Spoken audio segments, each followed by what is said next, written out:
Bismillahirrahmanirrahim.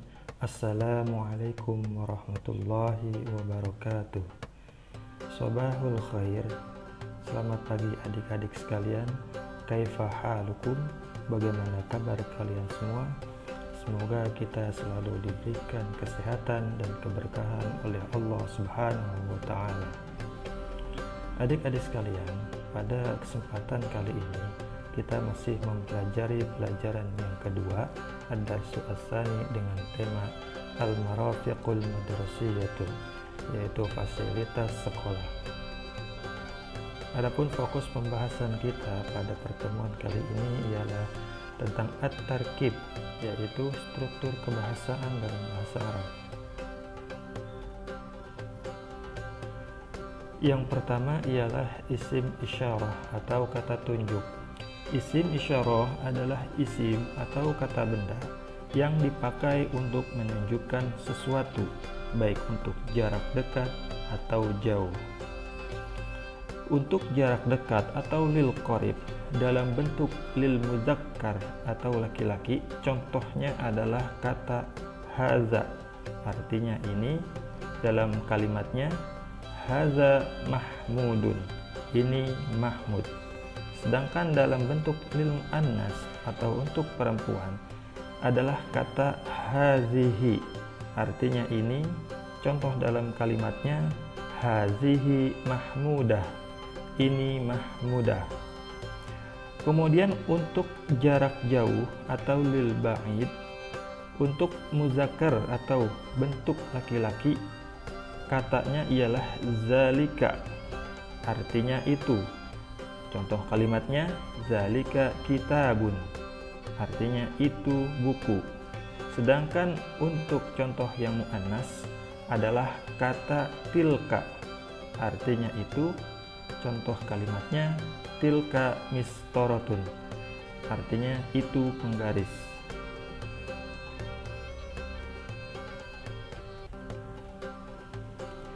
Keterangan tambahan yang pertama, contoh kalimat haza faslun, artinya ini kelas, dan hazihi gurfatun, artinya ini ruangan. Kata faslun atau gurfatun yang jatuh setelah haza atau hazihi tidak diawali al, sehingga diposisikan sebagai predikat dari haza atau hazihi yang posisinya sebagai subjek. Kemudian yang kedua, hazal faslu jamilun, artinya kelas ini bagus, dan hazihil gurfatu jamilatun, ruangan ini bagus. Kata faslun atau gurfatun diawali al atau alif lam, sehingga posisinya digandengkan dengan haza atau hazihi menjadi subjek. Sementara yang jadi predikatnya adalah jamilun atau jamilatun.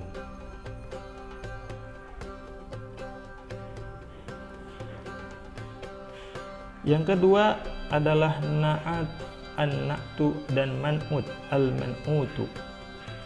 Na'at adalah kata yang memberikan sifat atau karakteristik tertentu pada kata yang ada di depannya.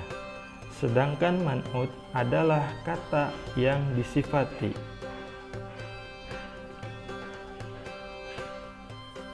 Contohnya, yang pertama, kalimat Ibrahim tilmizun nasyitun, artinya Ibrahim adalah siswa yang rajin.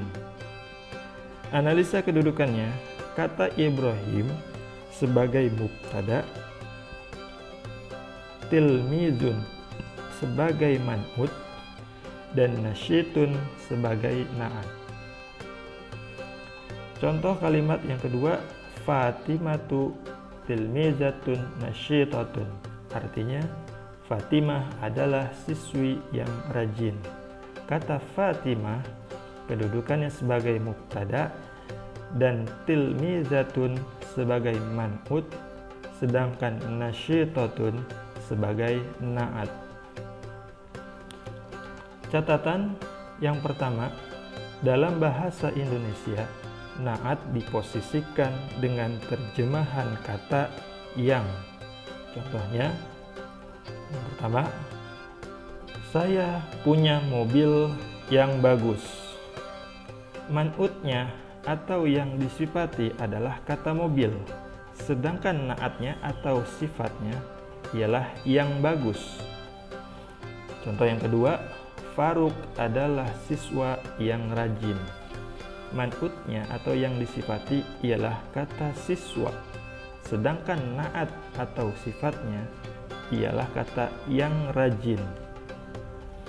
Kemudian catatan yang kedua, na'at harus sesuai dengan man'ut dari sisi jenis kelamin, baik muzakkar maupun muannas.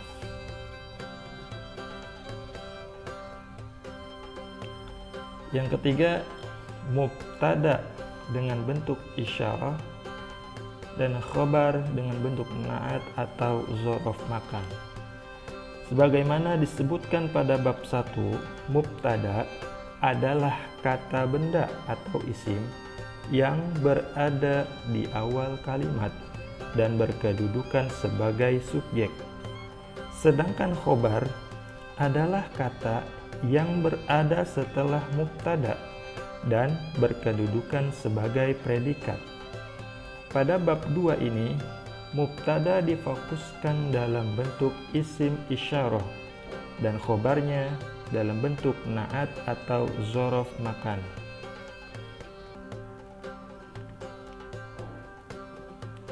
A. Mubtada dengan bentuk isyarah dan khobar dari na'at.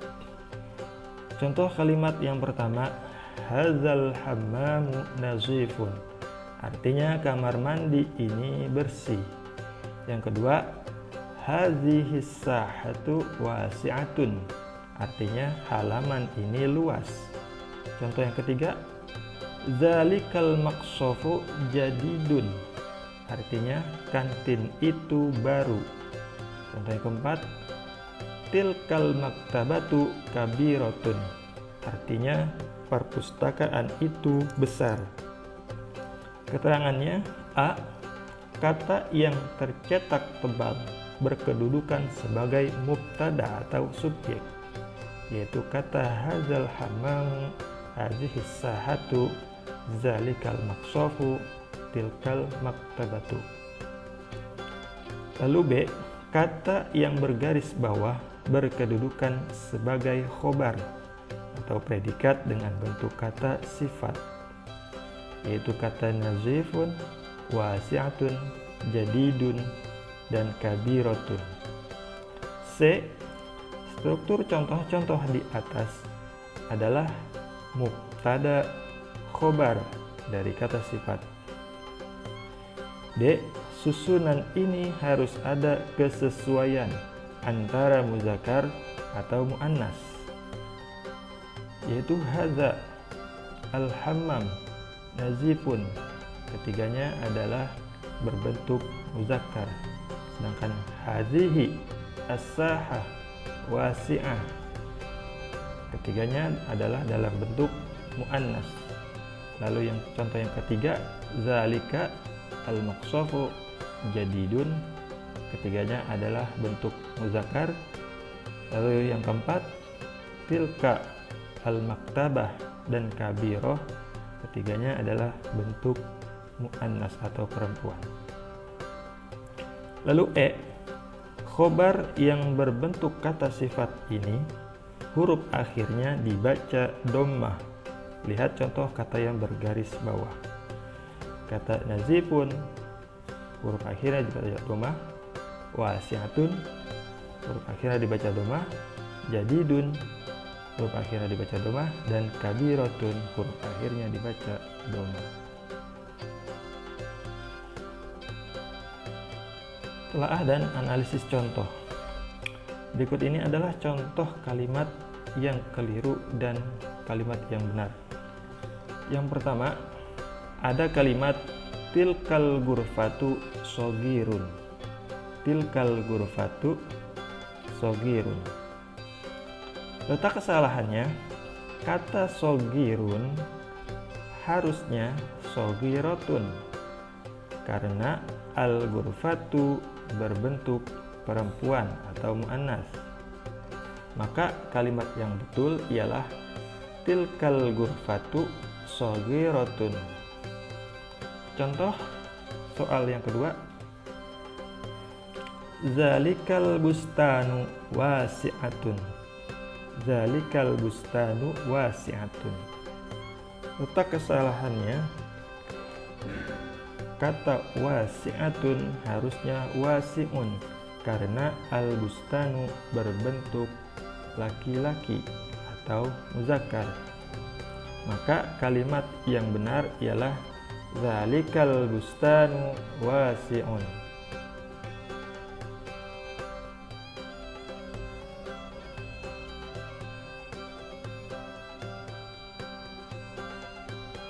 Kemudian yang B, mubtada dengan bentuk isyarah dan khobar dengan bentuk dzaraf makan.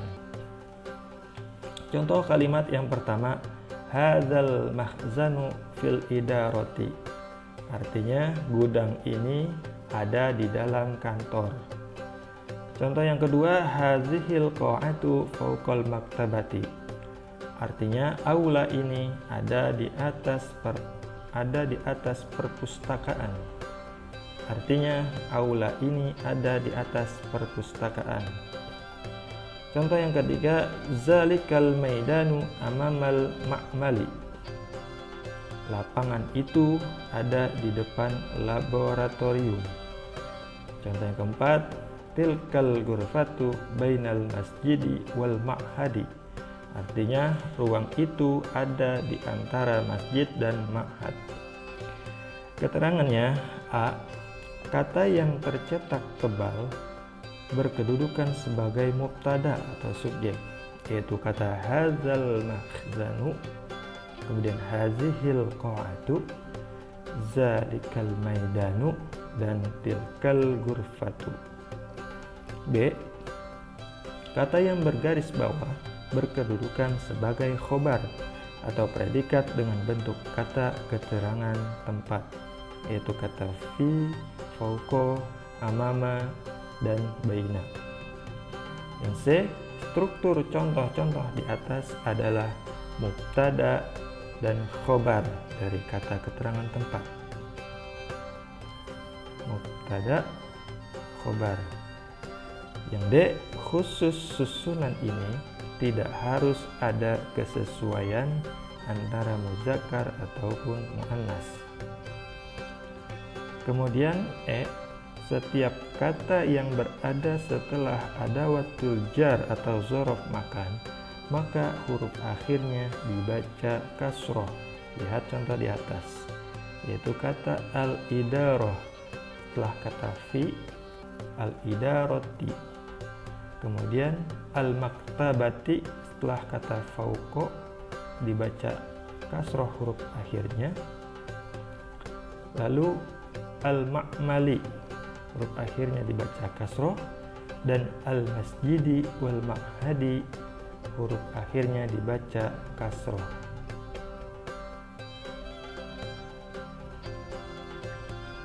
Telaah dan analisis contoh. Contoh kalimat hadzal ghurfatu fil ma'hadi.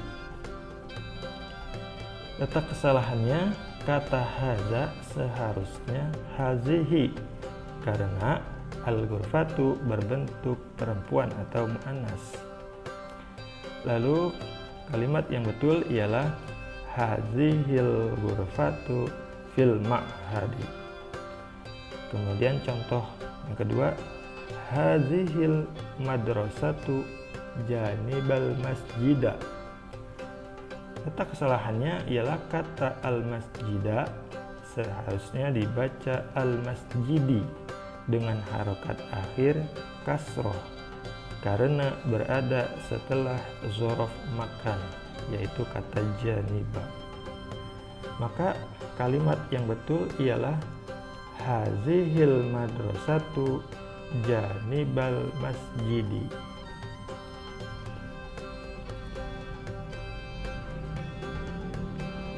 Berikutnya adalah kata tanya, aina, min aina, ila aina. Yang pertama, aina artinya di mana, untuk menanyakan posisi atau letak benda. Contohnya, ainal qa'atu artinya di mana aula. Jawabnya, al qa'atu alal maktabati. Aula itu di atas perpustakaan. Yang kedua, min aina artinya dari mana, untuk menanyakan dari mana datangnya suatu benda. Contohnya, min aina ji'ta, dari mana kamu? Jawabnya, ji'tu min al-ma'mali atau ji'tu min al-ma'mali, artinya saya dari laboratorium. Kemudian yang ketiga, ila aina artinya kemana, untuk menanyakan lokasi yang dituju. Contoh kalimatnya, ila aina tadhhabu artinya kemana kamu pergi? Jawabnya, azhabu ilal masjidi, artinya saya pergi ke masjid.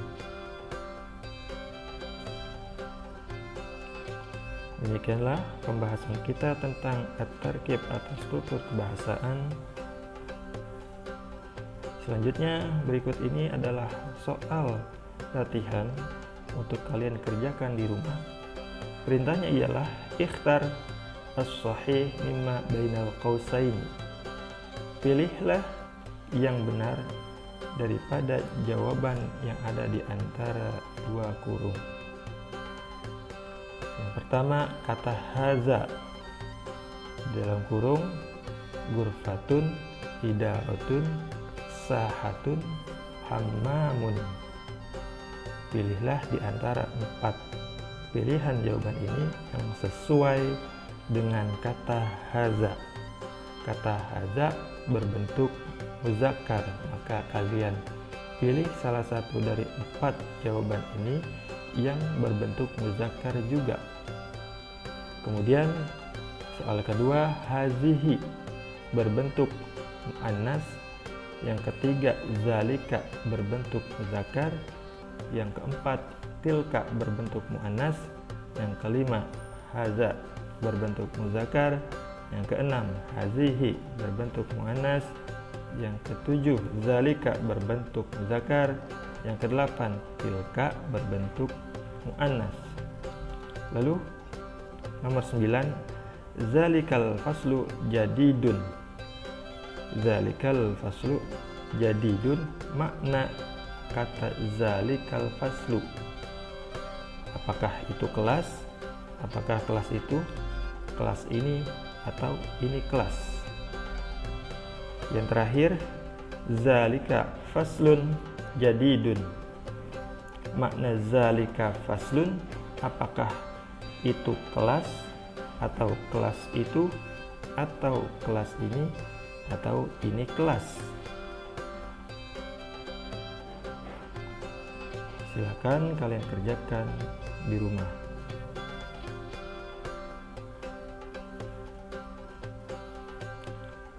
Demikianlah pembahasan kita pada pertemuan kali ini.